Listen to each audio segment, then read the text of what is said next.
Okay, just by introduction, thank you for inviting me. I don't know what the hell you're doing here on a beautiful day like this.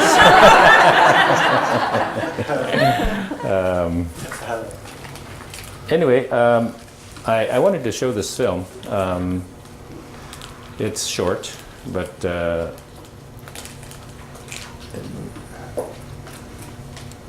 had found the oil in '68 and had the lease sale in '69 for almost $1 billion. The state was feeling pretty giddy because, well, at least the white population was feeling giddy because maybe the state was going to survive. It was not that clear whether it would at that point in time, just a few years after statehood in '59. So, and so the whole country was aware of this humongous oil pool that was found in Alaska. At that point, they didn't know the extent of the size of the pool. They thought it was 10 billion barrels. That seemed like a humongous amount of oil, and it was. And so 60 Minutes was a relatively new program at the time, and in those days we had no TV, so none of us watched TV up north. But AFN was only 3 years old at the time. We were deeply immersed in the politics of the whole situation. It was, the pressure was tremendous. And in the meantime, we barely had any funding. We barely had any offices. We had no communication system to speak of. And the load on the leadership at that time was pretty great. And we had few people who had jobs, and people were just focusing all of the energy that they could muster into trying to steer this whole situation to some point where the Native people get some equity out of the country. And Mike Wallace came to Alaska to do what he thought was an oil story. And when he came here, he realized that it wasn't an oil story so much as it was a Who Owned Alaska story. And so he made an effort to fly to Barrow, because ASNA, Arctic Slope Native Association, was a very key part of the whole political effort, being right there in the region where the oil was found. And I presume he was going up there to try to talk to Joak Besson or Ituk or Sam Tulloch or somebody in that generation who was involved at the time. And but it was springtime and it was foggy. He couldn't land, and he came by Kotzebue. It was a beautiful sunny day in my hometown. Anyway, so I mean, none of us knew the extent and reach of 60 Minutes. It was a national program, but we knew at that point we were desperate to try to find any kind of national support that we could. You know, and so we saw this, at least I recognized this as an opportunity to try to tell our story. And in those days, unlike you all, we didn't have any PR people. We didn't have, you know, any media. We didn't have a communication strategy. We didn't have anything. We were just flying on our own, trying to do the best we could. So I thought I'd just kind of show this film just to give you some flavor of the time. I hope the hell it works.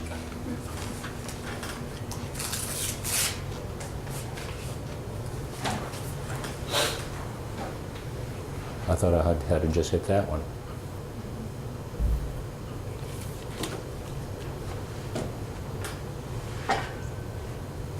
Why isn't it playing?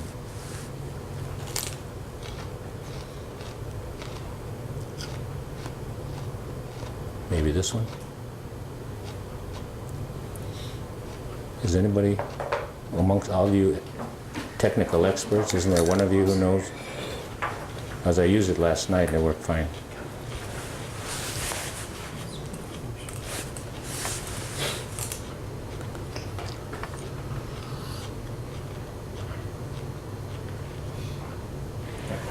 Oil. Billions upon billions of barrels of oil lying on the frozen Arctic in Alaska. Last week, the world's petroleum companies $1 trillion just for the right to drill for that oil. That's only the beginning for the state and its people. In fact, the nation as a whole will grow considerably richer from what must be the biggest oil find in North America. But as one Alaskan Eskimo put it to us, you're getting rich on my land. His land, he says, simply because the Eskimos, the Indians, and the Aleuts, the Aleutians, were there first before the white men. And it remains the native land, he says, because he never sold it, he never lost it through war, and he never gave it away by treaty. Repeatedly, the United States government has promised to settle the land claims of the Alaskan natives. Well, now, says the Eskimo, the Indian, and the Aleut, now it is time to pay up. A fair settlement to the natives means a big chunk of Alaska's land for their own. A settlement in cash, and a share in the state's development, including that oil bonanza. This is where the oil boom is on in Alaska, far north of the Arctic Circle on the coast of the Arctic Ocean. The ice floes drift offshore, waiting to freeze tight again as winter begins. In summer, there is endless daylight. Soon, it will be endless night. Here, Atlantic Richfield and British Petroleum struck oil last year. Now a dozen companies are drilling well after well, some dry, but so many successful that they know they have struck what could be one of the biggest fields in the world. On the flat wasteland, permanent camps are being built to house drillers and roustabouts working 12 hours on, 12 hours off, week after week. No women, no whiskey, no guns are allowed on the North Slope.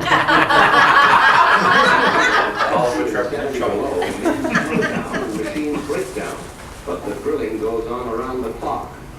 The oil in this ground is worth billions of dollars, and the Alaska natives say they are entitled to a share of it, a 2% royalty. This is the natives' most controversial demand because huge amounts of money are at stake, and because it's tangled in Alaskan and Washington politics. It is the federal government which promised the natives a settlement, but the state which now has the right to those royalties. And the state shows little interest in giving the natives a share of that oil money. No matter how bleak this land may seem, no matter how rich it is beneath its surface, this is the ancestral land of the Eskimos. As the white man moves in, the Alaskan native fears that he will be forced out. The village of Kotzebue is on Alaska's barren west coast, 30 miles above the Arctic Circle. Almost 2,000 people live here, 1,800 of them Eskimos. The Eskimo was here centuries before the white man came. There are 55,000 natives in Alaska. Slightly more than half are Eskimos, some in trading centers like Kotzebue. Most of them, though, in tiny villages, scattered along the western and northern coast. These are the people who now ask America to recognize their claim to this land. The natives ask because they and their forebears have always lived here, fished and hunted here, depending upon the land for subsistence. Even now in Kotzebue, fish and seal meat hang to dry and then to be smoked. Some of it to feed the sled dogs, most of it for the family. Elmer and Laura Davis live here with their 3 daughters and a son. Dinner is a stew of reindeer meat bought at the local market, and dried caribou shot by Elmer Davis and kept in a cold storage pit in frozen ground under the house.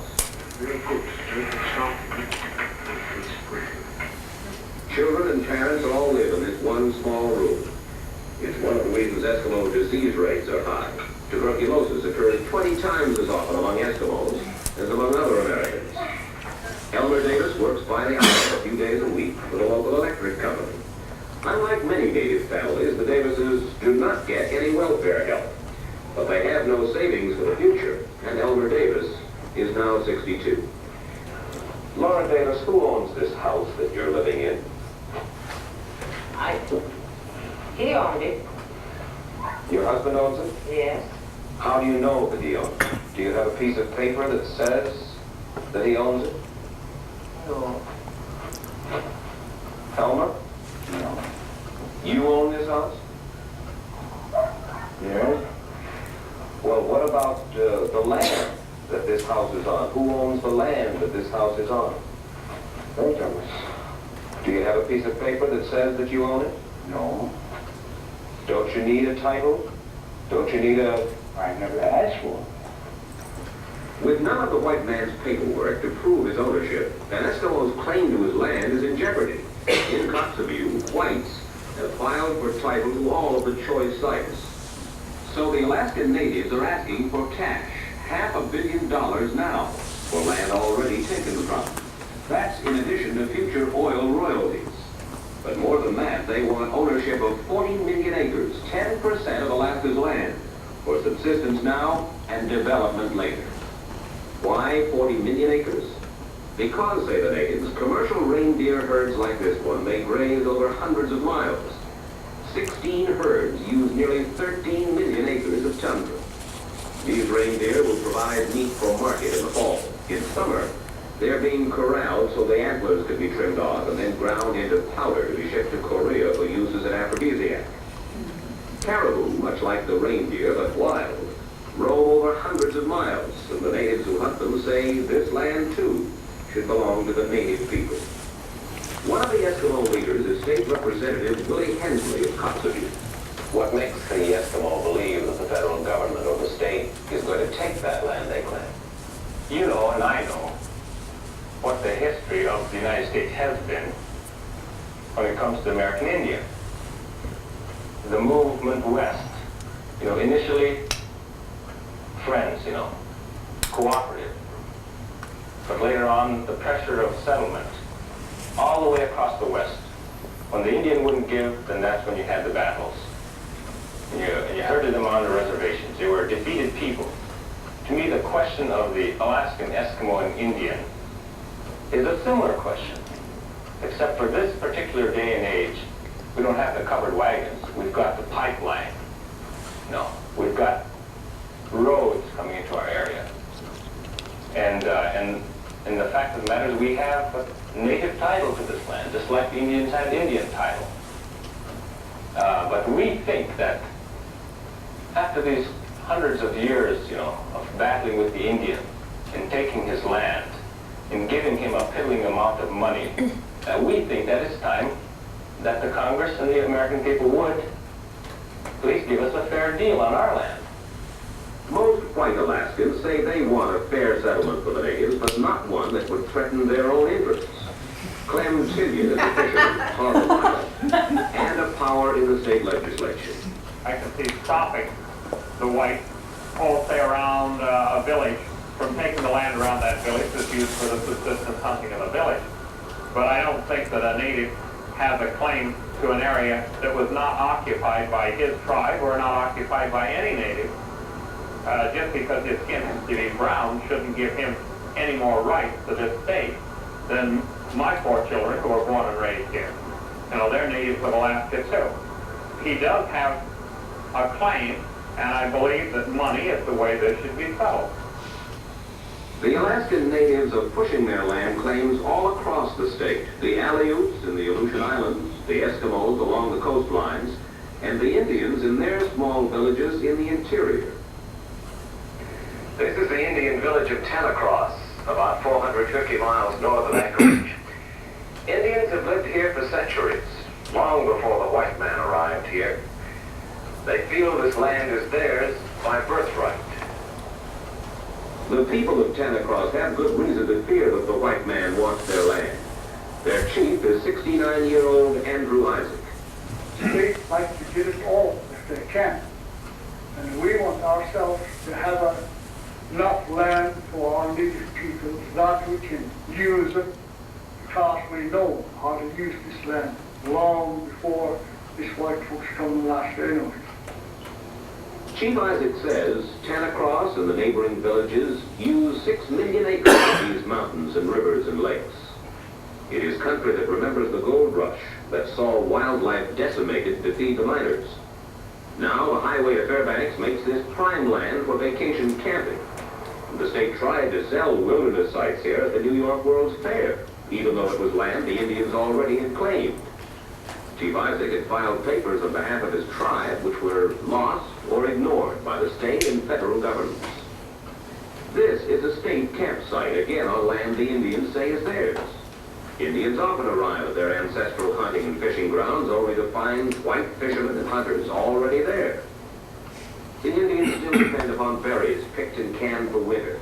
To Chief Isaac, it is the land, not the cash, that is important. Title to the land would enable his people to continue to hunt and fish and pick berries, and develop the land as the white man does. At the fish camp of Tuttatuliak, Philip Guy, a 28-year-old Eskimo poverty worker, spreads the word about the land claims to villagers who never knew they had cause to worry whether they owned this land. They have no television, no radio or newspapers in their own language. Guy tells them they must press their case. For under this bleak land, he says, the oil companies think there is another huge pool of oil, riches to be tapped another day. The native leaders want their people to get a royalty from that oil, a share in Alaskan wealth. Can the natives handle the land and the cash if they get it? Oil money already has given one tribe the chance to prove it can. These rigs pump oil from Cook Inlet near Anchorage. When oil was discovered underwater there, oil companies also bid for drilling rights on shore. And this Tyonic Indian village received $12 million, a village of just 250 people. By pooling the cash, they have transformed one of Alaska's poorest villages 5 years ago into a model community. Each Indian got a new house and shares in a tribal corporation. Now they own part of a construction firm and a charter airline. In Anchorage, they have built these modern office buildings, which also house their own headquarters. Indian John Borbridge manages another tribe's affairs. He is the vice president of the Alaska Federation of Natives. We don't think the land rights of the natives are on trial. We think, very frankly, the obligation of the United States to do justice to the Alaska natives is on trial. Our rights are firmly grounded in legality. They're grounded in an ample number of cases. They're grounded in national policy. So that it is not we who are being tried as to whether or not we have substantive rights, but it's the United States government and its willingness to fulfill its obligation. In Washington, the Senate hearings are considering proposals for a settlement with the natives of Alaska. Representing them, former Supreme Court Justice Arthur Goldberg and former Attorney General Ramsey Clark. At the moment, most proposals would give the natives about a quarter of the land they're asking, somewhat less money than they want, and no royalty on Alaska's oil. The administration is determined that a settlement be reached quickly. Alaska's former governor, now Secretary of the Interior, Walter Hickel. What we're trying to do is once and for all settle this issue. Now, my predecessor, Sue Udall, said, we'll grant no more titles until Congress faces up to this issue and once and for all settles this claim. I agree with that. And therefore, we're pushing strenuously in both houses of Congress to once and for all find out who owns this land, what part they should have, give them the title, and let's get on with the show. Mr. Hensley, what will the Eskimos do? What will the native people do if their claim is not allowed? What else can we do? I don't know what we can do. However, I do know what the consequences will be of our losing the land and not becoming a part of the development of this area. What will that consequence be? The fact is that we'll continue to be as we are now. You know, we are poor people. We have very poor housing. We have very poor health. And we'll just have some very serious social and economic problems of a particular segment of our society in Alaska. The native peoples of Alaska are America's smallest and least militant minority. The Eskimos and Indians and Aleuts do not demonstrate, they do not picket. They do not threaten civil disobedience if the white man fails to meet what they regard as fair demands. Instead, they simply ask their fellow American, the white man, to be just. Man's challenge to another man's land was summed up by the late Carl Sandburg in his book, The People, Yes. Sandburg wrote, "Get off this estate." What for? Because it's mine. Where did you get it? From my father. Where did he get it? From his father. And where did he get it? He fought for it. well, I'll fight you for it.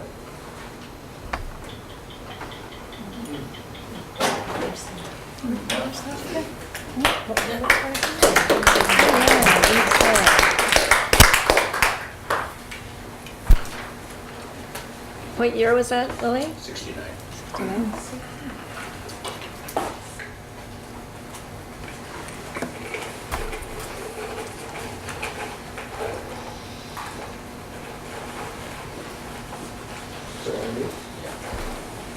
Well, that was some good coverage. One second, the microphone is still off. What's that? The microphone is still off. So off, I thought I turned it on. There's like a mute, you gotta push it all the way. Well, okay. Yeah, there you go, thank you. Okay. Well, I kind of wanted you to see that so you could get some sense of what was being perceived by this gentleman anyway at that particular time. And just a couple words. I had a little tar paper shack of my own in Kotzebue at the time, and Mike Wallace wanted to talk to somebody in the community. Well, Elmer was my neighbor, and Laura, they had a big family, and I think he came from Selwick, but like everybody else in those days, you know, he kind of cobbled together a home with whatever he could piece together, you know, in terms of materials, and I was actually quite surprised that they said it was okay for me to bring these two Nalavamis into, you know, with their cameras and stuff, and talk to them, because I had never talked to Elmer about the issue. But to me, you know, they kind of pinpointed our problem, right? I mean, we didn't have a title that anybody recognized, right? And it just signified the fact that we were just really in a different world up there, you know, when it came to perceptions about land and ownership. We had no idea what a mortgage was. You know, we had no access to banking. But yet they kind of showed the nature of our dilemma. Yeah, we claimed Indian title, but who in the hell was going to recognize it, right? Anyway, also I thought it was interesting, you know, Clem was in the legislature when I first got there in my 20s. And now he's practically married into the Aleuts, who's a tribe. You can see what his position was, you know. I mean, and the fact is, he's a registered Indian. I mean, he's, you know, he's a Northern New York Indian. I don't know if it's Oneida or what's the other one. Seriously? Yeah. Oh yeah. You know, and I always wondered about my friend Clem. How he could see the world through the Nalogami eyes as opposed to the Indian eyes, you know? And of course the system always tried to force us into the exact spot that we were practically standing as our ownership, right? Instead of the vast millions of acres our people used to live, you know? Yeah, and they always wanted to pay money, right? Because that was easier, a few cents an acre, yeah. And what else? Anyway, I didn't come here structured. Do you have something to write on back here? Sure, yeah. Okay.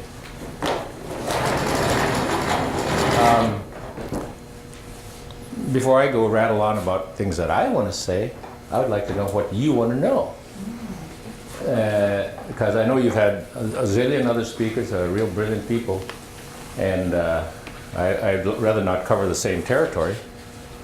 And so let me answer any question that you might have on your mind as a consequence of what you've learned so far that I could help expand on or give an opinion on.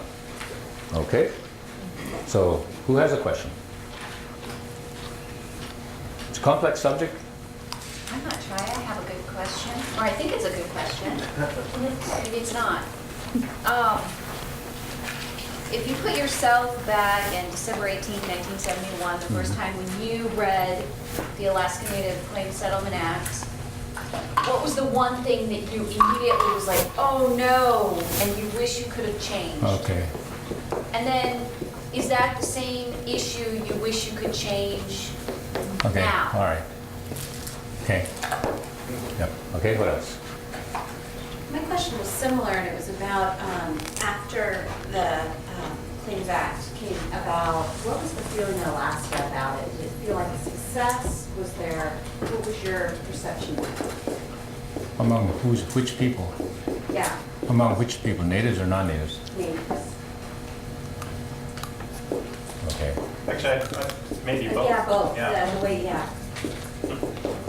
Okay, what else? Good questions. Where do you see the future generations going with what ANCSA was and is?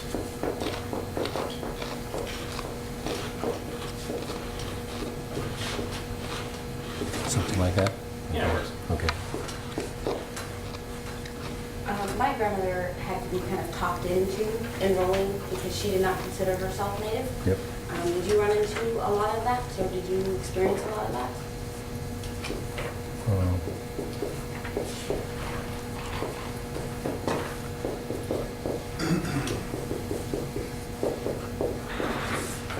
Okay.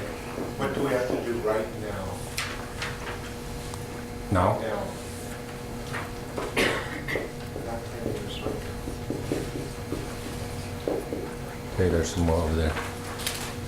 Some of you. The original language that was removed in the 13th hour regarding subsistence, what was the original language? I've never seen that in place. It's struck. Do you remember? No.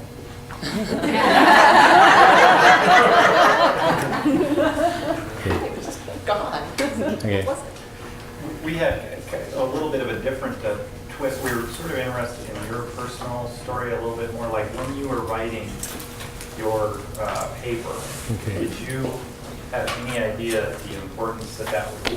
I mean, were you trying to do something beyond a paper, or was it something deeper than that? We all also were wondering what grade you got. It was a B. It was in the paper. What else? I'm kind of curious about what do you perceive as the biggest struggle that you had trying to get this, work Okay. through this? What do you mean? What did you perceive the hardest hurdle for you to work through with the people that you did? You mean in trying to secure the settlement? You mean? Yes.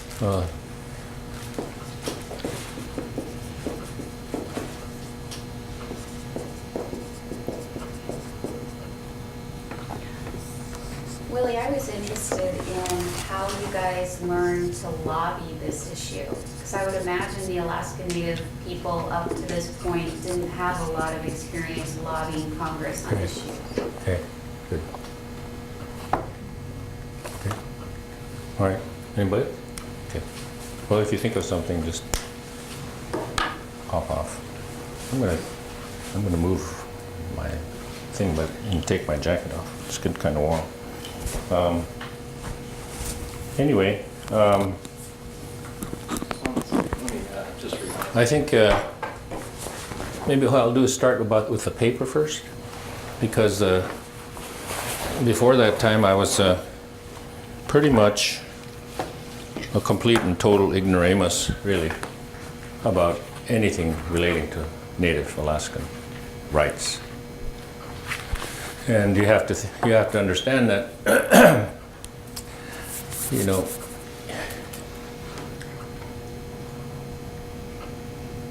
I was born in '41, and I was raised with people who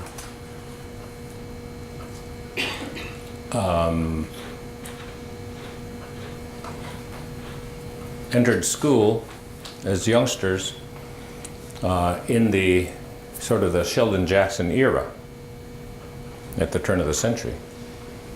You know, our school was built in Kotzebue in 1906. And for the people at home, this huge structure was like nothing they'd ever seen. We lived in these small sod houses, small frame houses, and the school was 2 stories high with a bell on top, and I think to them it looked like the Eiffel Tower and the Empire State Building all rolled into one. You know, it was a symbol of the white man's, you know, ability, and already for 7 years they had been proselytized by the Quakers, who came to Kotzebue in the ship called the Penelope in 1897, looking for gold. They were Richard Nixon Quakers from Whittier. And the story I heard was that there was an Inupiat named Sivaya who had come to the coast to the trade fair. There used to be huge trade fairs in Sisolik across from Kotzebue, and then later on in Kotzebue itself, where the whaling ships and others would come there to trade, people from Siberia, from up north, from the interior, from south. And Sivaya came to the coast one summer with a coffee can full of gold. And he never told anybody where they came from. And so it just precipitated this rush a year before Nome, Nome was 1898. Nevertheless, this precipitated the formation of the Quaker mission and also the school. And I think the school kind of symbolized, I think to our people, some hope for a better life. And because that life up there was a pretty hard life. The further north you went, the harder it was. You know, I mean, the further you had to go for food. And the different sort of mini nations that controlled that region all fought desperately to keep control of their space, because it took a lot of space to have communities, tribes survive. And if you were found in the wrong territory, you're dead meat, unless you had somebody blood-wise who could vouch for you as being part of them. Now that's a part of our history that I have very little knowledge of, and not much of our own history has been taught. But there was a lot of killing going on. Not just between our own people, but between us and the Itkers, those scary people from the interior. Any Athabascans here? Anyway, well, yeah, I mean, even as a kid, I mean, yeah, you know, because that you know, the Yupiks and Inupiats pushing upriver, and the Athabascans pushing downriver, and there was a kind of a 12 or 1,500 or a couple thousand mile long war zone there. And there's trade, you know, there's warfare, there's technological transfer, but we had access to the oceans and the seas, which was critical. That was the basis of our culture. And the only place you had access to salt water was right here, right? Down here in the Gulf, the mixing zone here. Anyway,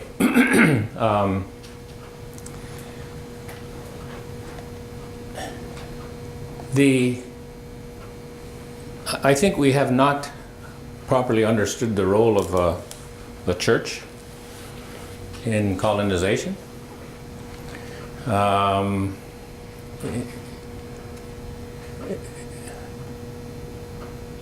Religion is almost always integral in a colonial situation.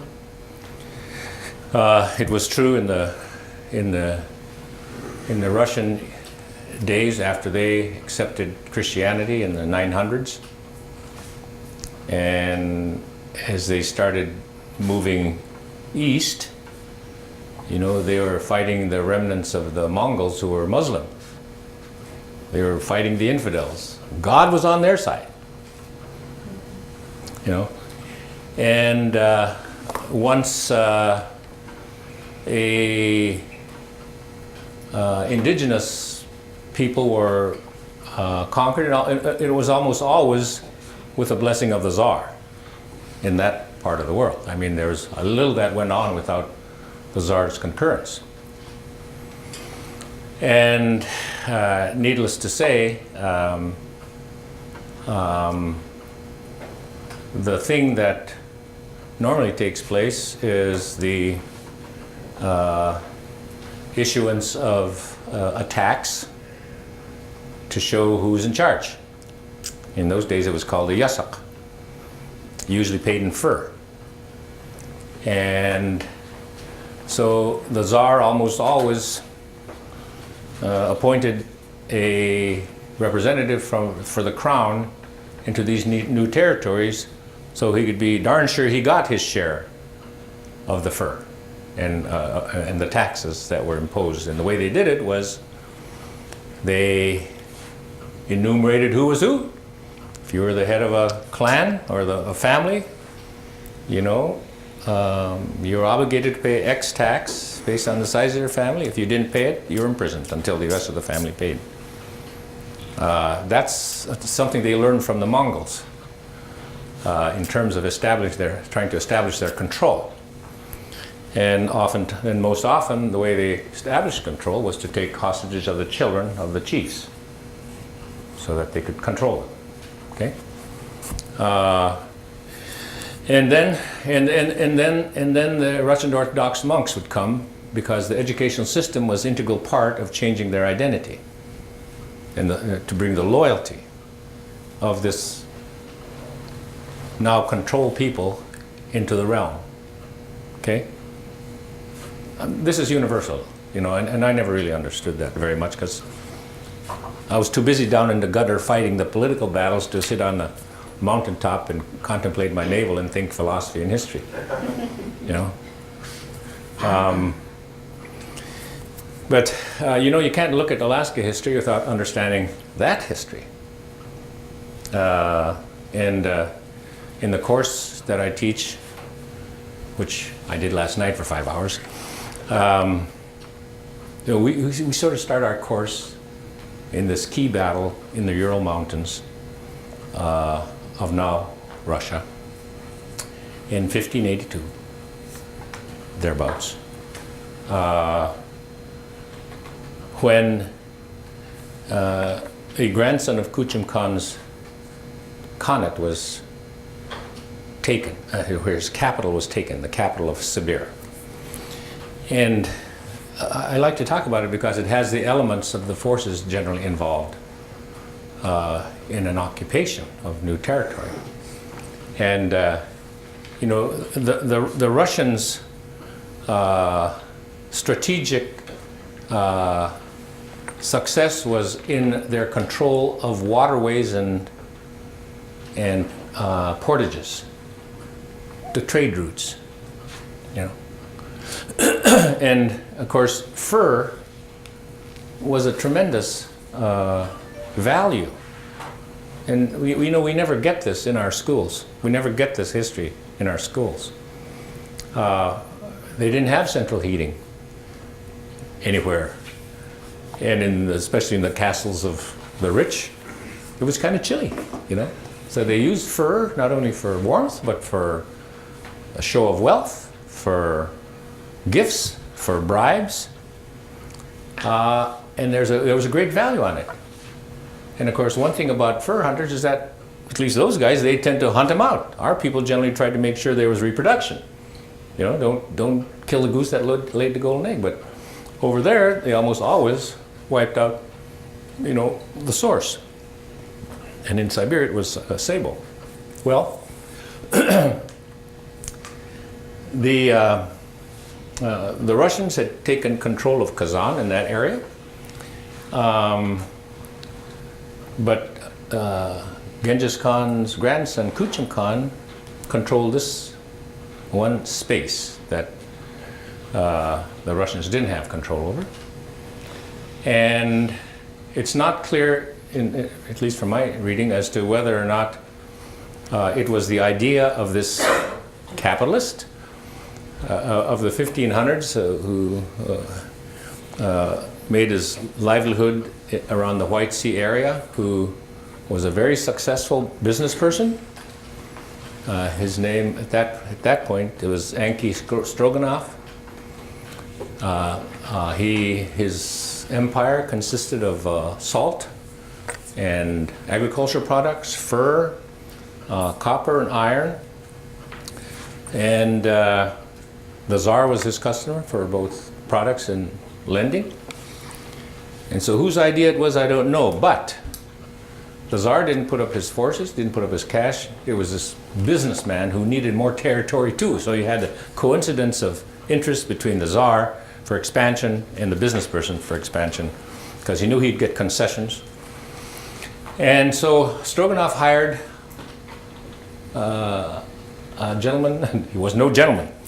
He was a Cossack by the name of Yermak, who had a price on his head, so to speak, he and his people, because the Cossacks didn't have homelands of their own. You know, they were sort of, well, free men, I suppose, who lent themselves to governments for a price, I presume. But in this case, they made their living, a lot of it, by thievery along the Volga and other rivers, which they were too good at it, and they were, bound to get, nailed by the government. So Yermak saw an opportunity to have his sins forgiven, if by chance he could take control of this city, and he had about 820 men. There's different numbers, but against all odds, he routed Kuchum Khan and took control of Sibir and presumably that territory, and sent the Tsar furs and other goods, and the Tsar sent him back his own fur cape and a suit of armor. But Kuchum Khan had gotten away, and he gathered his forces and surprised attack on Yermak on the Irtysh River, and Yermak didn't get nailed with a harpoon or an arrow. He presumably was stepping into a boat with his armor on and went to the bottom.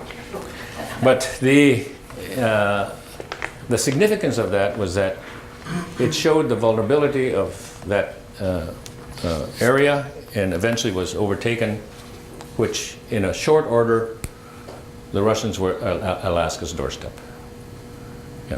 Within maybe 60 to 80 years. So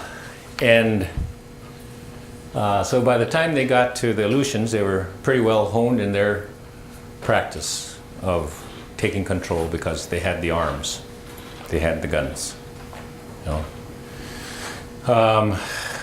Anyway, it's a very, very sad history that most Alaskans simply do not get about the colonization of that part of the world.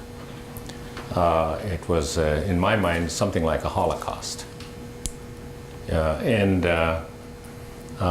Nevertheless, the reality is when I was working on my paper, I might as well have been a blank sheet insofar as having any consequential knowledge of our own native history, our own cultures, because it was a job of the BIA to ensure that we didn't. That's a job of a colonial, colonial government, was to erase your distinctions, turn you into a loyal, flag-waving, red-blooded American. And in this instance, of course, the churches and the government were hand in glove. And if some of you want to write that story, because it's a touchy subject, and I kind of treated it very tenderly in my book, because it goes right to the beliefs, the inner beliefs of our people. But I want to see an acknowledgement, by the many churches who came to save us, about planting the seeds of negativity about who we are. Sheldon Jackson turned us over to the churches by contract, right? Because he didn't have the money. And needless to say, the belief in that time was that, we were savages, we were heathens, pagans, and so a good part of what we did. And not only that, not only were they, of course, speaking to some powerful person up there who said it was okay to do all that, whatever it was, but they also had, they were a bit like the Russian-American company. They had not only powers of religion, but they also had powers of state. And it's hard for any individual to fight both, right? Because in Europe, the kings and queens had the power of the state, the secret service, the military, the police, and they also were the head of the church, right? Because humans are hard to control. It takes all that to keep them under control. And so, in our case, something was either sinful or against the law, right? So, they planted the seeds that our names weren't good enough. It's too hard to pronounce. So they gave us different names. They made us not speak our language in the school or on the school grounds. And then up north, they had little school spies who would tell on the kids if they spoke Inupiaq. You know?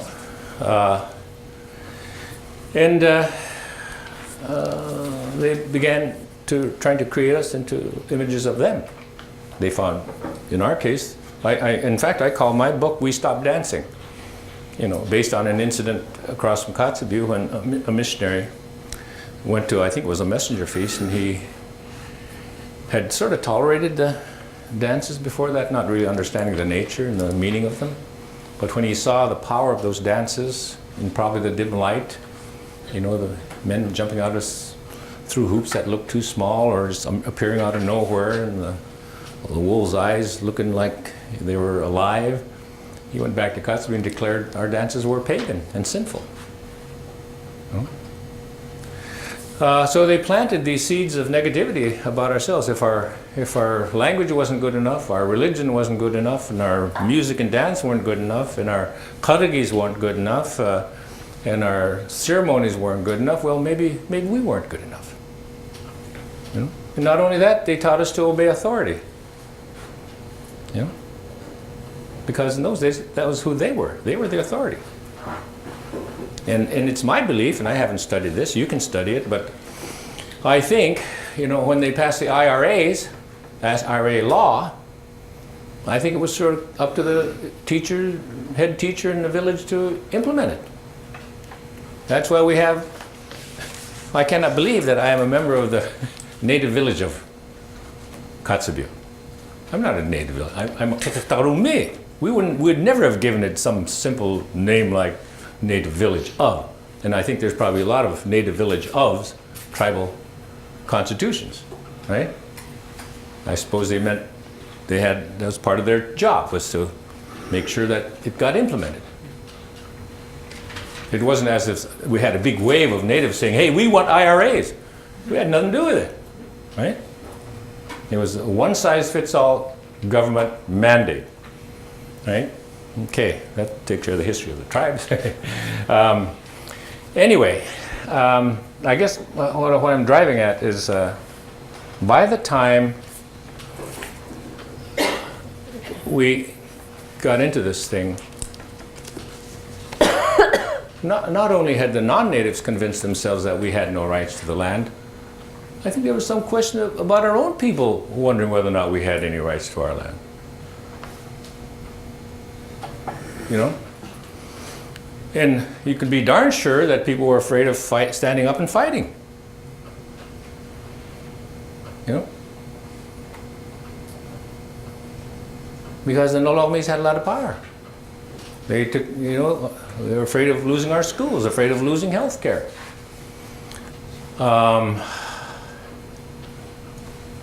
And so, and in our, you know, our people, you know, our cultures generally shied away from direct confrontation, right? Instead of the father reprimanding the son, the uncle did, right? Because you loved your son. So lots of things like that. So trying to stand up to the system was not an easy proposition for the older generation.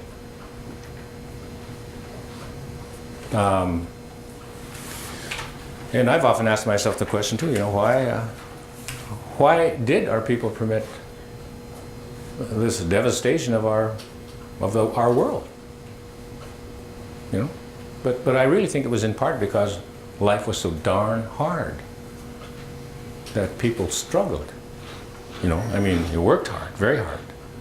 Women especially, because you had to have the kids. It was before Pampers.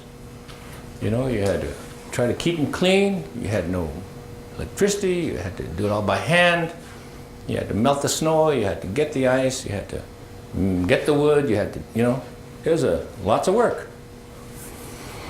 And I think the white man ideas and technologies, I think, provided some hope that maybe our people someday would have a chance to have an easier life. Right? Anyway, but you know, most of us were brought up at a time when the government was pretty much in charge. We had literally nothing to say about anything. They decided whether or not you went to school or not, and where, and what was put in your head, right? We had nothing to say about the healthcare system, nothing whatsoever. And of course, we were perceived as not quite like the flora and the fauna, but you know, it's the nature of a colonial atmosphere. There was a sense of superiority. And they always pointed out all the negative things that they thought that were practiced, you know, among our people. And you see it throughout all the missionary writings, let me tell you that. And I couldn't believe when I read all the negative things this one missionary had to say about our kargis, you know, where they taught the young men about life, about hunting, where they built stuff, you know, did the dances, all those things, and all these other ceremonies that knitted our communities together. They had no qualms about essentially blowing it up, you know, and I'm still agitated about it. They took care of themselves in terms of land with the Missions Act of 1900, right? They could take a square mile for, even though they might be using a space this big for their little mission or orphanage or hospital. They never taught us about land rights. In fact, it would have been going against the people that fed them, because in those early days they were getting paid by the federal government. Just like Sheldon Jackson was. He was paid by the church and by the government, so he was a little bit of a two-headed monster. Anyway, read it for yourself. That's my opinion. But of course, when it came to the politics, the National Council of Churches was with us. Thank goodness. For me,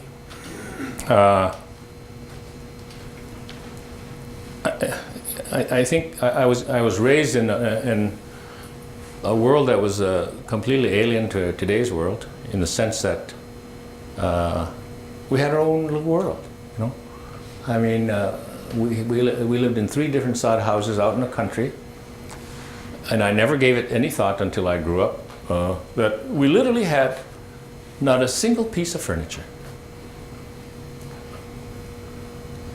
The sod house took a couple of weeks to build, but it was great to have a foot of earth protecting you from the 20, 30 below weather and the wind blowing. And we had willows on the ground. We put a log next to the wall and put more willows in our hot jack, our caribou skin on there, in our bedding. And we had a homemade wooden stove. And our cupboards consisted of Blazo boxes that came from Seattle, you know, these nice wooden boxes with gasoline in them. But it was home, you know, and we didn't think of ourselves as poor. It's just the way life was, you know. And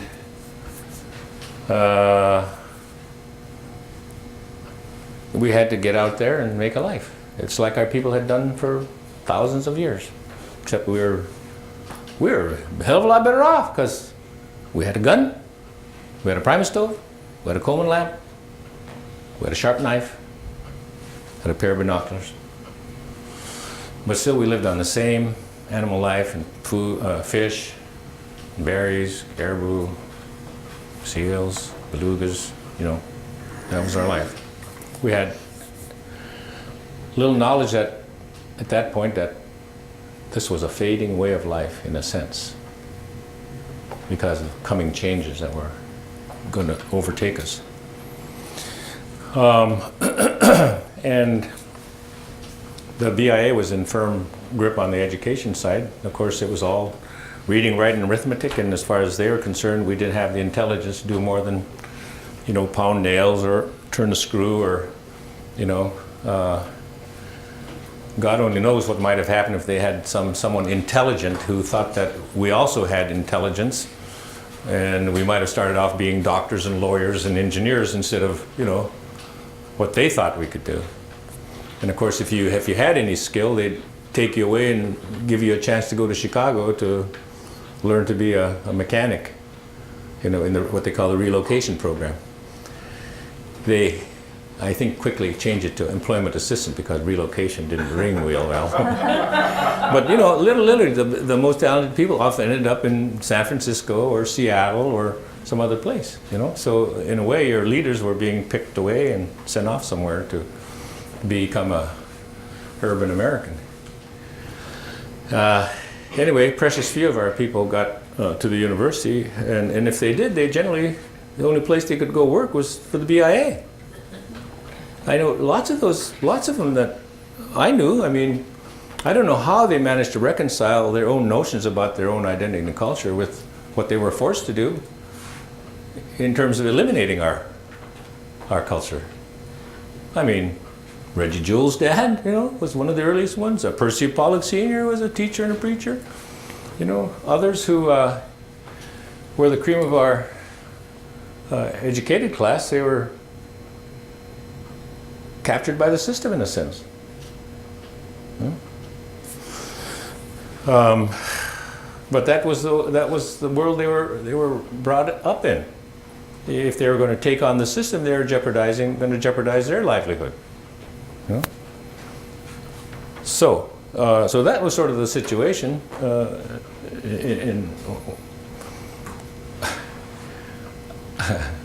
I did visit one reservation when I was in boarding school in Tennessee, and that was at North Carolina, the Cherokee Reservation. I played football with John Ross Smith, of course, Indian guy, and he took me to the reservation. I really felt quite at home there, but of course I had absolutely no concept of what the Indian people had been through. And then even after, well, of course I went to Fairbanks for a couple of years, but there was nothing there that would help me, you know, understand our situation. Then when I was at George Washington, I volunteered at the National Congress of American Indians, and so I was getting some notion of what, and in fact I went to a couple of the NCI conventions, and I got, you know, Vine Deloria was a friend. I mean, he became president of NCI. The, you know, God is Red guy, and Custer Died for Your Sins, those books. Vine was a thinker, you know, and but still, and I always felt very ignorant because people would ask about Alaska and how our situation. I had not enough knowledge to even respond. In fact, when Kennedy came into power, I think it was in '60, he appointed an Indian task force that was chaired by W.W. Keeler, who was an Indian, and he was also a principal chief of the Cherokees, but he was also head of Phillips Petroleum. How this guy got appointed, he surely must have been a Republican, but nevertheless, so they held these hearings around the country and to get a kind of a status report on the American Indians, and they did a special one on Alaska, about this big, where they went through the usual kind of employment assistance, the education thing, the economic development thing, and you know, and so the Indians on the and they had some comments on the land, but I can't remember what it said, but the Indians would ask me, but I didn't have enough knowledge to even respond. That's how ignorant I was about any legal history, how we fit into this American Indian scene, you know, what about the land. And so after 5.5 years of trying to get a degree, I got a bachelor's in the most useless academic program in America called political science. I took some economics with it, had a minor, but I had to struggle because it took me, at GW I had to get a B in my major, you know, and that was kind of a struggle because Fairbanks wasn't that hard, you know, and anyway, so when I left there, I came back home again after, like I did after high school, but you know, by that time, you know, we had no career guidance. It was almost impossible for us to figure out how, you know, of the 10 or 15,000 ways to become a slave, which one do you pick? You know, because you're going to be tied, you know, you're going to be confined in time and space, and somebody's going to lord it over you.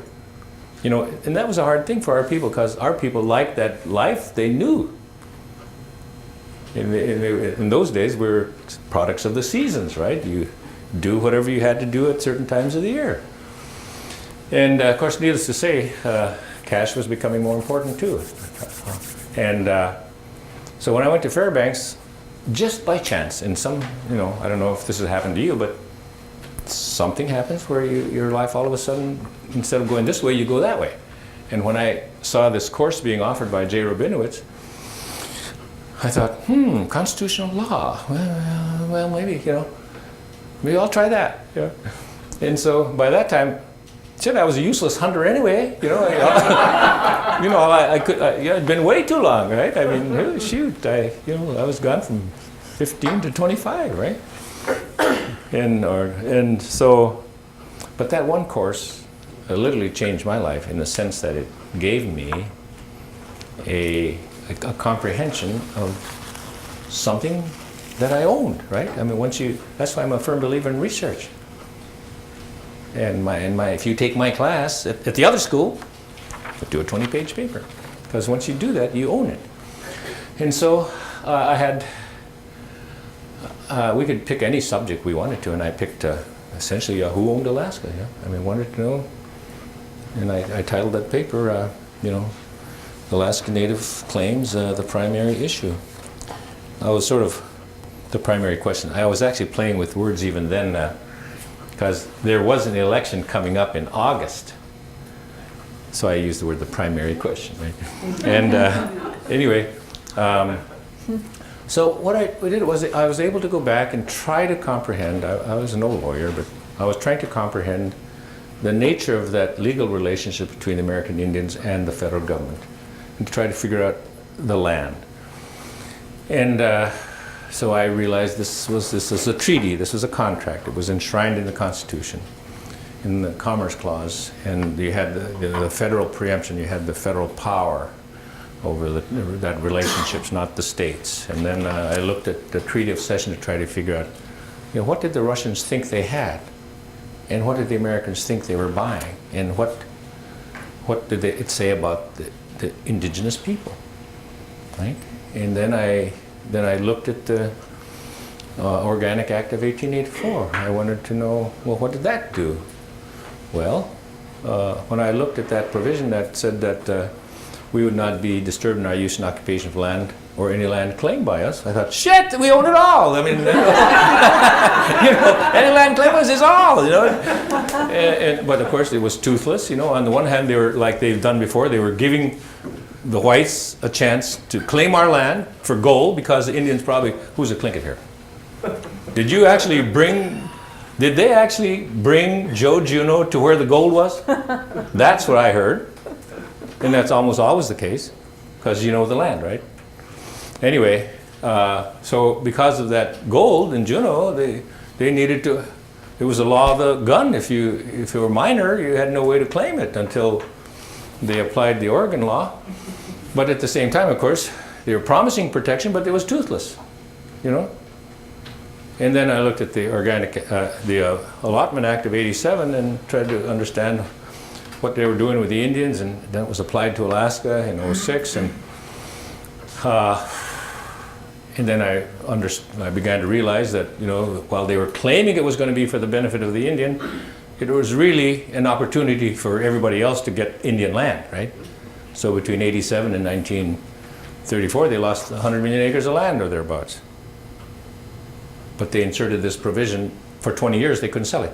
So they could learn to appreciate private property. Does that sound familiar? Anyway, but the Allotment Act itself would have been a kind of a godsend for us, because it would have been a way to get title, right? A restricted title, but nevertheless we could have protected our campsites and stuff. When I started studying it in '66, they had one guy working with the BIA for the entire state.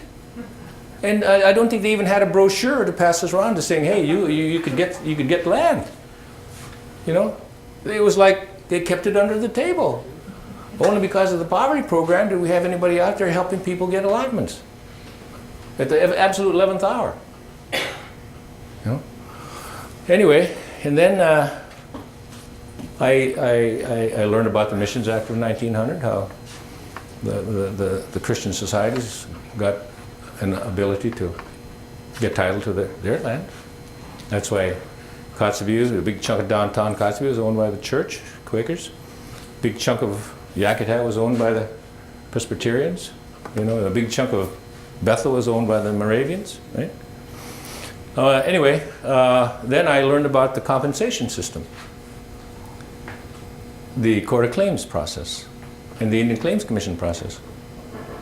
In the Court of Claims, you know, I mean, it was a pretty daunting thing. I mean, if you were a tribal chairwoman, and your tribe had lost 1 million acres or something to the railroad or mining companies or some chicanery, the only option was to get a resolution from Congress that authorized you to go sue the United States.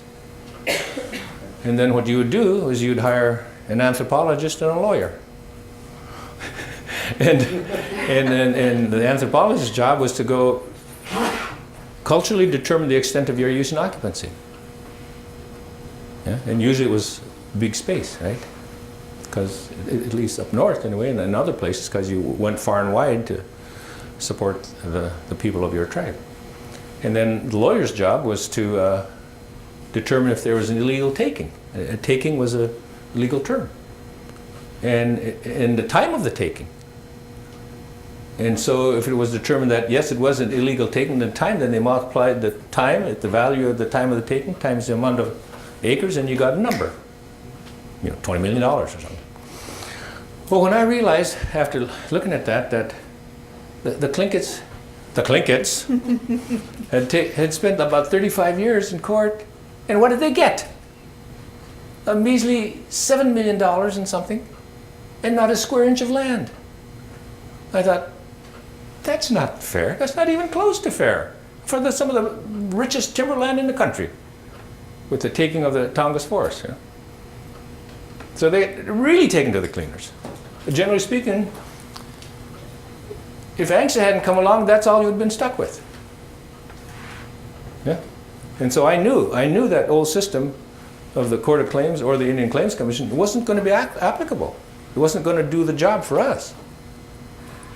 And as you heard Clemtillion, they always just wanted to pay the money, right? A few cents an acre. And so that's why we pushed for the land, which was highly, highly unusual. In fact, I could show you letters to the editor of 100 Times from William Paul, where he was lambasting me because he didn't like my idea about going for legislation. Because in the past, I think they'd been screwed by legislation, probably. He was fearful of it. He knew the old system. But the way I look at it, the old system wasn't going to do the job. You know? And then I started looking at the Statehood Act, and I realized, to me, that was the moment I sort of became an activist, I guess, is because I realized that everybody working on the act itself, I'm not so sure we had any champions among our delegation. I got the impression that the disclaimer clause may have been pushed by other politicians from other states who knew about this whole Indian title problem, and that didn't want to see Alaska Natives sort of completely taken to the cleaners. But I think the Alaskan politicians had convinced themselves that we had no rights. It was sort of like the elephant in the room, the way I look at it now, yeah. And in fact, I wrote in the book about this confrontation with Ernest Greening. In retrospect, it was a confrontation because I hadn't completely finished my paper yet, but I began to see the outlines of the issue, because it was that information was timely and critical because the state was in the process of making its selections, particularly along the rail belt, and also they had made the selection up at Prudhoe. And just by chance, inadvertently, I was babysitting for Laurie Shirk from Guyana, and he was in mining school. He had a couple of boys, and I saw this little news clip about Ernest Greening, our senator, saying,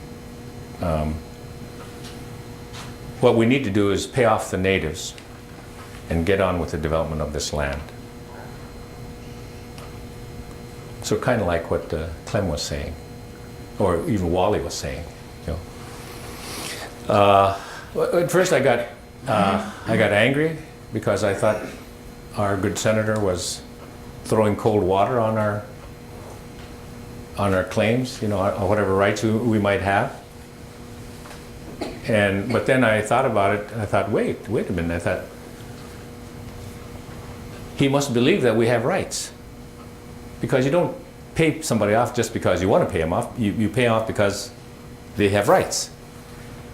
And I thought to myself, well, then if we have rights, then we have a right to say what kind of settlement we should have. And so I decided to write a letter to the editor. And I did, and then I decided, well, it's a public issue, so I'll send it to the Tundra Times, the News Miner, the Daily News, and the Anchorage Times. And I did, and they all published it, except Bob Atwood, the biggest paper, most powerful paper. And he claimed later that he didn't print letters that were addressed to someone else. But I found out later that he and Greening were sort of the same mind on that issue. What newspaper was that? Was that the ADN? No, Anchorage Times. And so that summer I had met an artist by the name of Claire Fayes. Claire wrote the book People of the Noatak. She was a well-known artist. She was from New York. She was a friend of Greening's. And I was in the dormitory. She calls me, says, Willie, Senator Greening wants to see you. He saw your letter. I said, I said, sure, I'll see him. Yeah. Anyway, so he and I had this little meeting down at the Nordale Hotel in Fairbanks, where, what I didn't realize was that he was, he's getting ready for an election in 2 years. This is in '66, and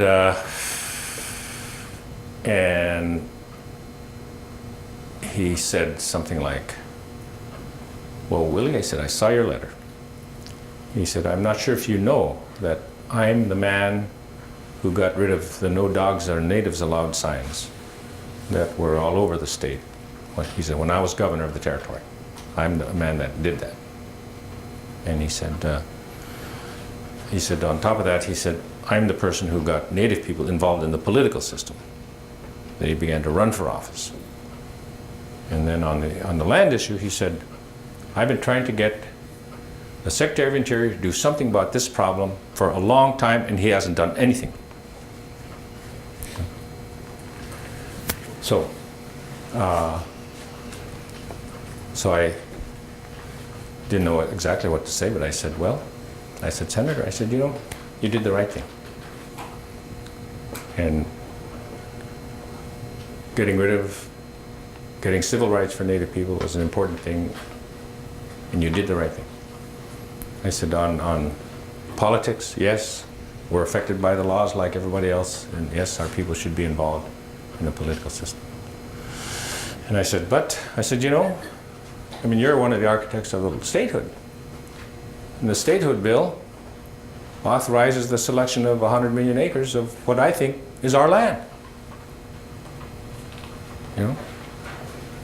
And besides that, I said, the Secretary of Interior can't solve the problem. It's a congressional responsibility. So we went our separate ways. And so I knew he was not going to be a friend.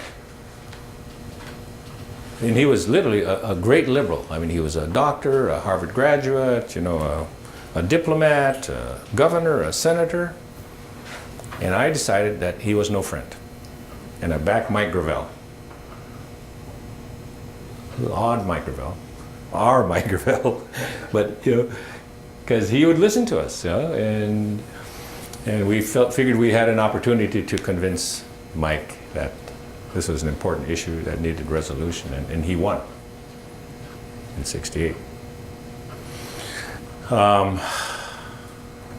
Anyway, when I realized I had one good source on public land law in the BLM in Fairbanks, whose name I can't remember at the moment, but he was still around here a few years ago. But he helped me understand the nature of some of the details of the various means of land holding under the federal system. That is the reserves and the reservations and the allotments and the trade and manufacturing sites and the town sites, the native town sites.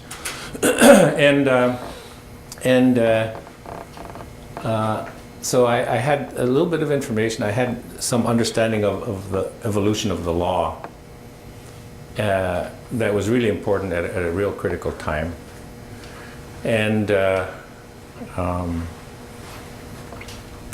it gave me the sort of the academic support that I needed for the argument. But when I saw that in terms of the process, the state would make a selection. And they were pretty free-floating selections. Once the application was made to the BLM and signed by the secretary, if that interim conveyance was signed, we were going to lose the land, just flat. We were never going to get it back. You know, and so to me, we had no choice. And if it wasn't just an academic exercise, you know, we had to go and stop that state selection. And so I became a little bit of a rabid person. So the first thing you do, of course, is you start in your home base. And I took everything I had learned and I tried to distill it into 3 pages or so. But of course it was in English. And we didn't have any media back then. I didn't have a mimeograph machine, so I had to type 11 letters. Does anybody remember carbon copies? You probably don't know what carbon. Where the fourth page was almost illegible, you know. But I had some help from Riva Wolf from Shagluk and Ruby Tansey from what's that highway? Cantwell, yeah. They helped me type the letters, and I borrowed $10 for stamps from a guy named Harry Punick, and that was sort of the beginning of what became NANA. Because, you know, that precipitated some meetings that resulted in our claim, which I had a kind of meeting like this of our people with most of the villages represented by somebody. And the interesting thing was that they actually responded to this little ding-a-ling who had been gone for 10 years, you know, because I think they felt something in the air that they had to do something to protect the land, you know. And so they came down and I explained as much as I learned from my little research. And I said, what do you want to do? And they said, claim it. So I had this kind of a Kroll map. Yeah, and I just took a black pen and I I took all the drainage into the Kotzebue Sound, Kobuk, and the Noatak, and the Selwick rivers, and the Buckland rivers, and that became. And a few weeks later, I got this letter back saying, when they gave our claim a number, and by God, we stopped the state's elections. We stopped any action, even if it was for our benefit. We stopped it. But for the first time in our history, we had, well, maybe not the first. I mean, from the modern history anyway. We had a little bit of control for a period of time anyway. Anyway, so that was our story. So Emil, I guess he may have spoken, but I still have his invitation letter from Cook Inlet Native Association. When we were all working sort of separately. Alaska's a big place. We didn't know who was doing what where, and Emil wanted to have a meeting.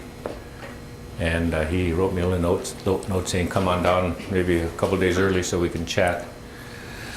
Well, that is what precipitated the first AFN convention above a first shop here down on 4th Avenue. And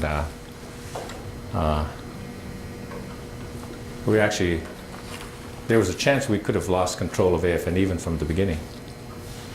I don't know, he didn't tell that story, did he? Probably wouldn't. But there were a few whites who saw the potential of a united Native people and also the potential economics based on the Tyonek revenue. Back then, $13 million was a ton of money in Anchorage. There was no capital around. Anyway, we fended off a kind of a puppet leader that was sort of chosen. And I chaired the lands committee, but we set up these other committees: education, transportation, health, so people can get their ideas together.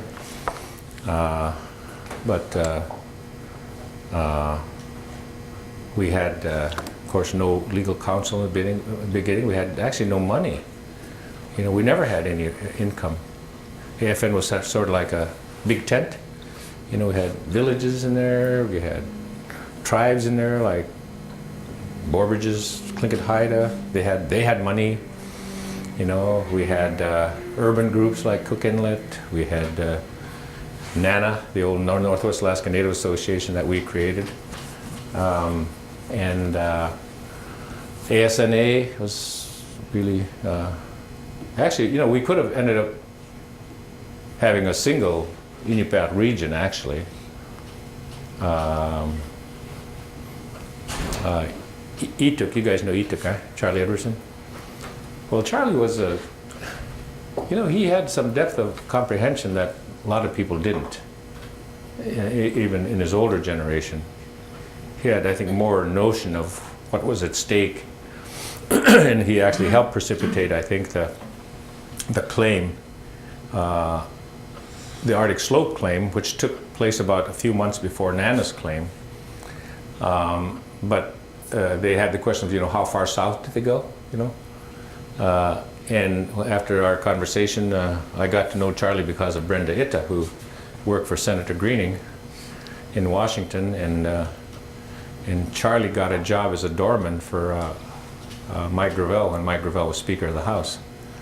And that's why when I came back from George Washington to take the course at Fairbanks or take some graduate work there, I stopped in Juneau and we chatted. So based on that conversation, I think Charlie and them decided to just, they took a latitude as opposed to, following the mountains or anything like that. Anyway, so, but I guess, culturally speaking, we could have had one Inuit region from the, Yukon to Kaktovik. But because of different reasons, transportation mostly, you had Barrow as a hub, Kotzebue as a hub, Nome as a hub. But in the process of the legislation, I think they had one Senate version that actually had only 7 regions, with Nana region and Bering Straits in one. Anybody from Bering Straits here? No? Anyway, so that was one suggestion, was having us in the same region. But we decided, you know, I mean, there were a lot of decisions that were made along the way. But we decided to sort of take hold of the regional thing rather than leave it to some bureaucrat, you know. And but here's a couple things. There was never ever any assurance that this thing was going to go anywhere, or what the eventual outcome would be. And we absolutely had no notion going in that we were going to end up with corporations.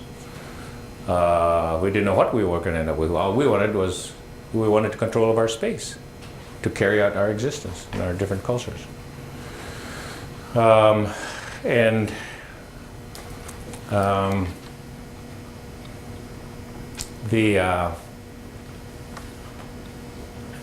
There were two things that could have caused us to fail right away in moving with the legislation. Number one is if we were divided. Because there's nothing easier for politicians to do than to use the excuse that, you know, these guys don't know what they want, you know, and by God, we're not going to tell them what they want, you know. And so we worked very, very hard at trying to accommodate our people, despite the vast distances and the differences in their socio-economic evolution, cultural evolution. We tried very hard to hold it together. We had to make internal accommodations that emerged in the settlement with respect to land distribution. A lot of people weren't too happy about Alaska coming in because they had a settlement. And they were going to take a big chunk of the cash settlement. There's a very kind of almost a violent speech by Joe McSown at the end when Nixon signed the bill on that score. And in a way, you could understand it because the oil that was being found was on Arctic Slope territory. Yeah. Been a lot of 7-9 came out of Alaska too. Well, we kind of feel like Red Dog is paid for good. Got a good point. A good part of the. Okay. Anyway, so if the natives were divided, then that was an excuse not to move. If we had any consensus on what we're going for. The other was if the state wasn't aboard. If the state wasn't aboard, in fact, they weren't aboard. I mean, Wally Hickel was the first governor to face the issue head on. Egan didn't quite see the picture. Byron was working for the state at that time. That's why we threw him out of that meeting. I think we didn't want some spies in there trying to figure out what our strategy was going to be. And anyway, Egan didn't see. I mean, the Democrats had almost always carried the bush. You know, I mean, the Bartletts and the Greenings and those guys,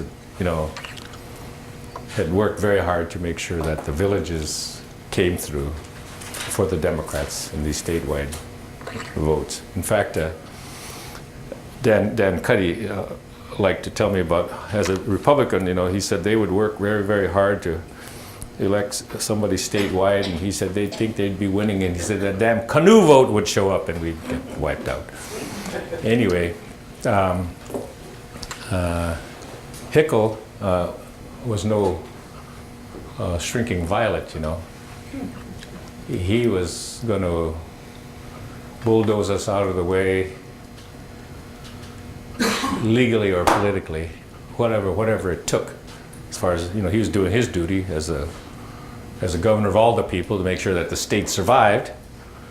And the land freeze, which was a sort of an informal freeze because the bureaucracy didn't know what to do with these vast claims, we ended up claiming 150% of Alaska.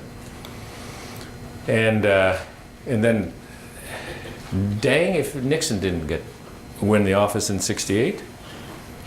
And our hero, Stuart Udall, who I described as having the face of a chief, I mean, you know, he was a Mormon. He's from out west. He sort of understood the situation. I mean, he had the obligation of being the trustee for the American Indians. Their allotments, their reservations, their reserves, their rancherias.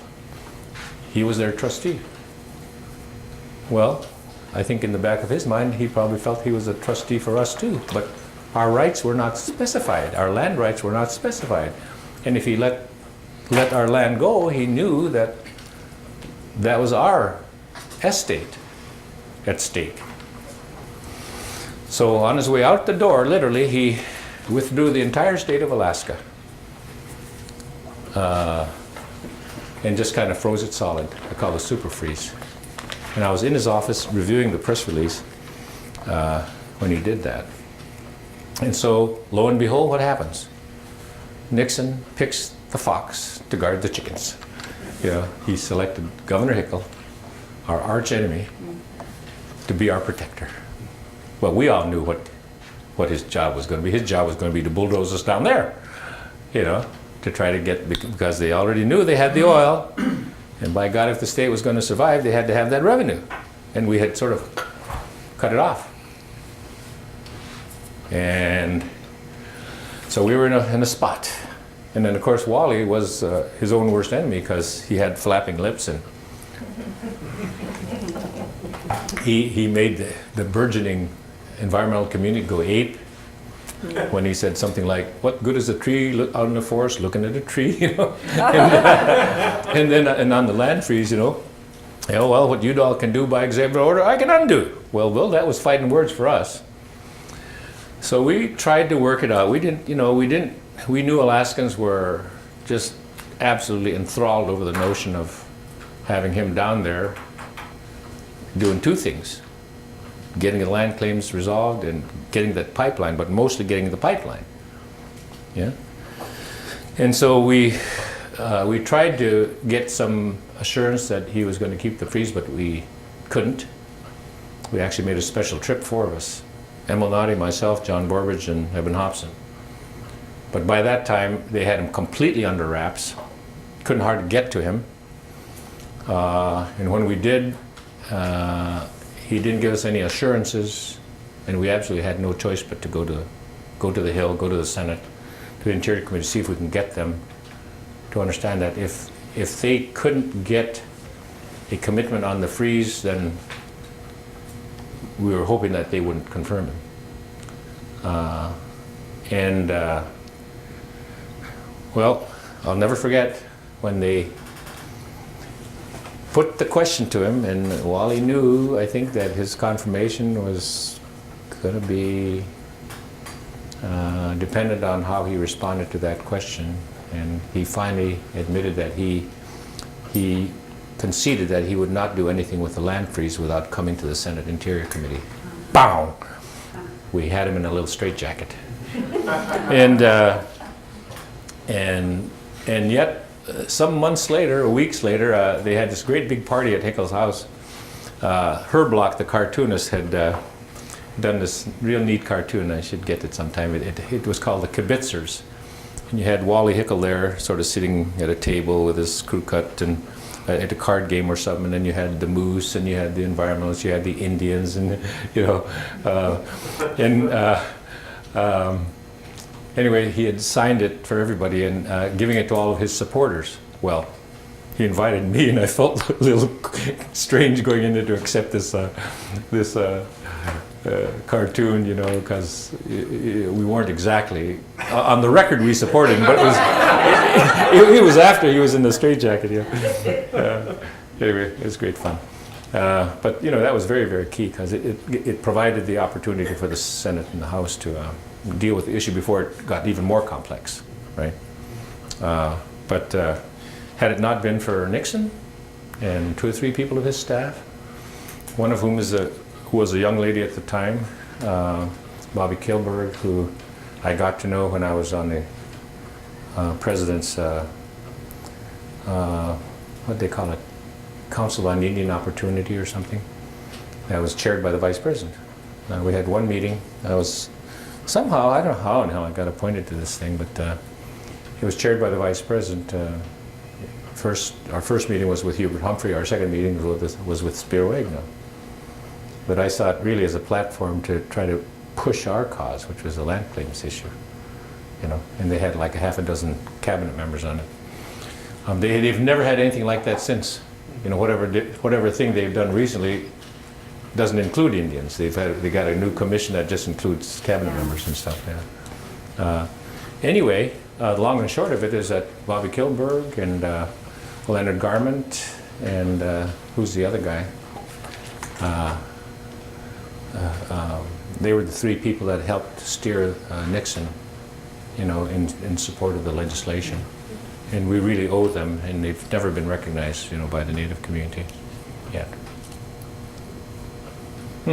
So Willie, I think you've got another 3 hours, haven't you? And you've Okay, what changed? Okay, all right. The worst thing was, of course, not getting subsistence in that initial language. I mean, Don Young actually lost control of the podium in Fairbanks on that issue. When Philip Guy ended up, I think it was Philip Guy, ended up at the podium, but he didn't know what to do with the power he had at the moment. And this is right towards the tail end, so I actually went into the bar, put my arms around Don. Of course, he was twice my size. He had shoulders this wide, short, stocky, powerful guy. And I put my arms around him and I said, Don, you have to come back. Because we didn't know if he lost the presidency, whether or not it would ruin the negotiations that had taken place as far as we had gone, you know. Anyway, so we didn't get subsistence in there initially. Also, we would love to have had the 2% overriding royalty in perpetuity, because we were losing our land forever, you know. And as far, but we didn't think that we were, there was nothing changed in existing law other than the deletion of allotments. You know, we didn't think that we were changing the reservation system. That was a court thing. Anyway, feelings, there was a lot of intense emotions over the land freeze. And Emil probably never talked about some of the threats he got. But people were thinking that we were the giant stumbling block to their bright golden future, the city's shining on a hill sort of thing. Of course, later on it was the environmentalists that became the bad guys. Yeah. Initially we were. Well, I almost decided to play you a tape of my speech to AFN in 1980. You probably weren't born then. But I think in terms of the future,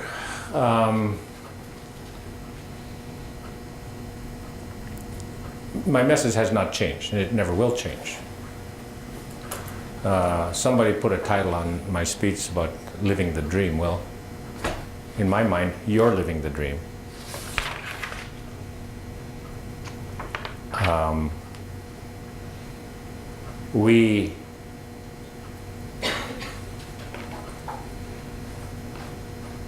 We had hoped for people like you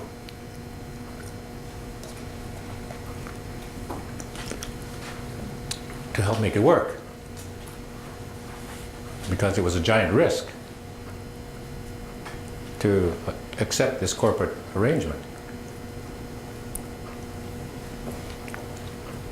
But trying to do something otherwise would have been actually complicating our efforts. That the country wasn't ready to go along with that old system that those people in power thought was a failure. I mean, that was their point of view. It wasn't the Indians' point of view, I don't believe. Because as far as the House and Senate Interior Committees were concerned, that represented the couple hundred years of continuity in dealing with Indians, as the Indians on those reservations were poor, they were uneducated, their health was bad, the economy was bad, there's no future in their view. It was a static system. But if you ask the Indian, they'd say, well, shit, I'm poor, I got no job, teeth are falling out, but by God, we're still here. Still beating our drums, still playing our music, still doing our art, language still going on. We're okay, we got this little space here. It's a pile of rock, but we're safe. So, so when you get into a situation like this, you know, you're not exactly driving the negotiation. You're a supplicant. And when the door shuts, you're outside and they're inside. You know? Anyway, what we created is an opportunity. It was not an assurance of success. It was a giant risk. But our hope was that our own people would use their innate common sense to make the right decisions about leadership, about the land, and try to do the right thing by their people.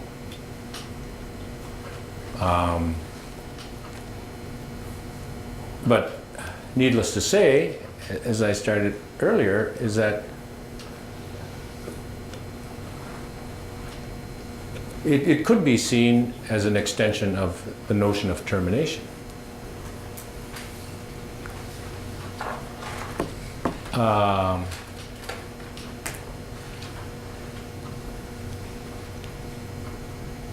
But to me, the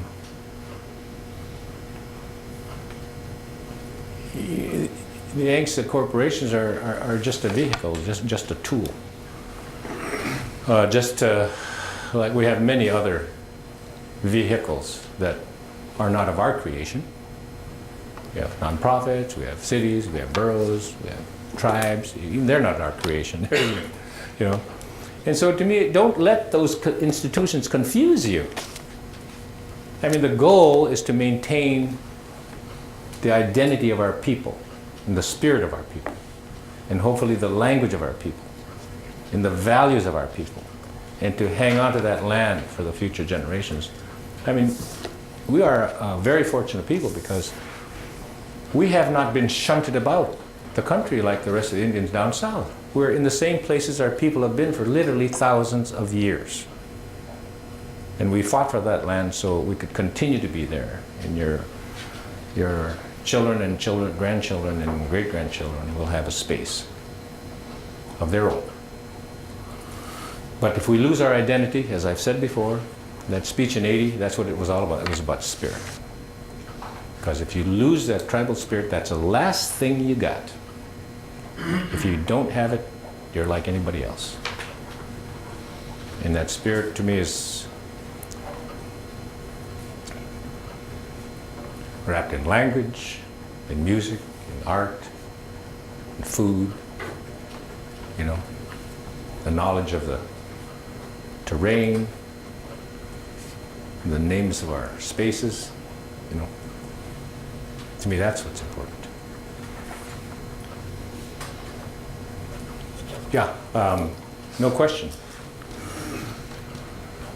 People who withstood the prejudice and discrimination of that old Alaska that continues to some extent would rather not put up.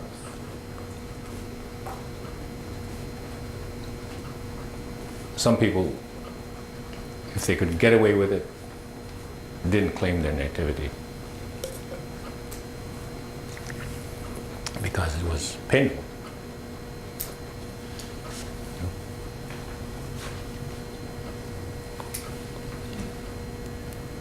Okay. Well, we just learned lobbying on the run. Well, I think the struggle was really holding our people together. We had no resources. AFN never had any income. We borrowed money. That's the first job I had to do when I became president after Don Wright, was to try to pay off $800,000 of debt that we owed to Tlingit Haida, the Yakima Indians and Tyonek.